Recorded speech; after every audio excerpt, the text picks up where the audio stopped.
السلام عليكم ورحمة الله وبركاته.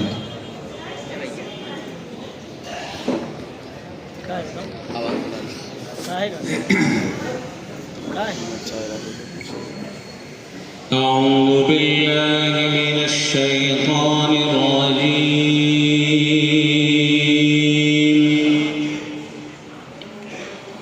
بسم الله الرحمن الرحيم.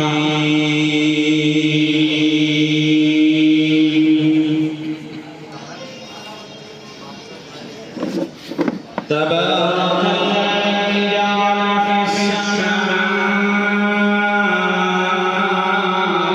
بروجا وجعل فيها سراجا منيرا. وهو الذي جعل الليل والنهار خلفة لمن أراد أن يذكر أو أراد شكورا. وعباد الرحمن الذين يمشون على الأرض هونا وإذا خاطبهم الجاهلون قالوا سلاما. والذين يبيتون لربهم سجدا وقياما. والذين يقولون ربنا اصرف عنا عذاب جهنم إن عذابها غراما إنها ساءت مستقرا ومقاما. والذين إذا أنفقوا لم يسرفوا ولم يقتروا وكان بين ذلك قواما.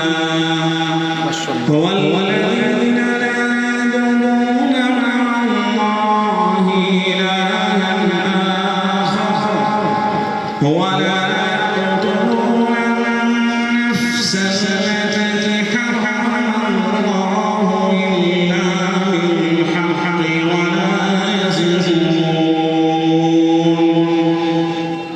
ومن يفعل ذلك يلقى أثاما يضاعف له العذاب يوم القيامة ويخلد فيه مهانا إلا من تاب وعمل عملا صالحا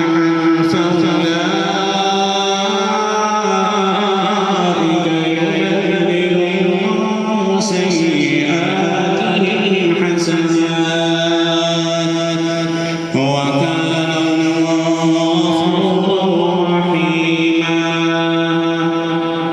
ومن تاب وعمل صالحا فإنه يتوب إلى الله متابا. والذين لا يشهدون الزور وإذا مروا باللغو مروا كراما. والذين إذا ذكروا بآيات ربهم لم يخروا عليها صما وعميانا. والذين يقولون ربنا هب لنا من أزواجنا وذرياتنا قرة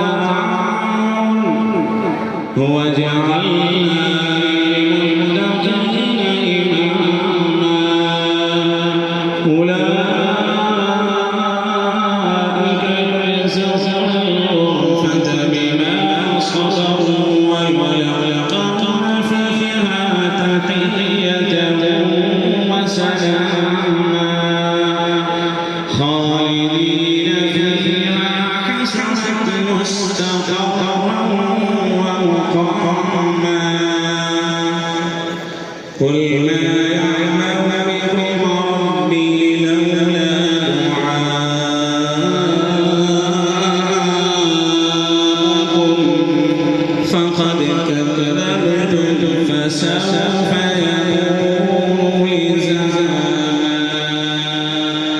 صدق الله العظيم ما شاء الله एक सुबह हजरत आयशा रज़ियल्लाहु तआला अन्हा देर से हुजूर पाक अलैहिस्सलाम की खिदमत में पहुंची। आपने पूछा आयशा क्या उज़र पेश आ गया जो देर से? कहने लगी हुजूर पाक सल्लल्लाहु तआला अलैहि वसल्लम में मस्जिद नबवी में गई, वहाँ एक शख्स कुरान मजीद की तिलावत कर रहा था। इतनी खूबसूरत तिलावत मैंने सुना नहीं। हुजूर पाक अलैहिस्सलाम ने कहा आयशा चलो चलते